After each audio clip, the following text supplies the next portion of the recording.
Hej. Det har været en herlig dag i dag.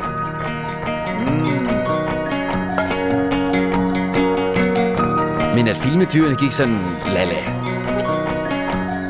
Nå, jeg er ikke bange for insekter, men jeg synes, det er lidt ulækre. Jeg bryder mig ikke om dem. Men i det mindste gik det bedre ude på marken. Der var insekterne lidt mere venlige.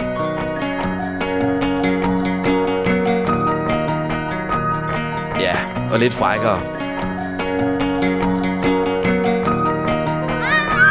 Og vi nåede også at lave en lille skrækfilm. Og vi kørte på knallet. Skønt. Hvad skal vi finde på i morgen?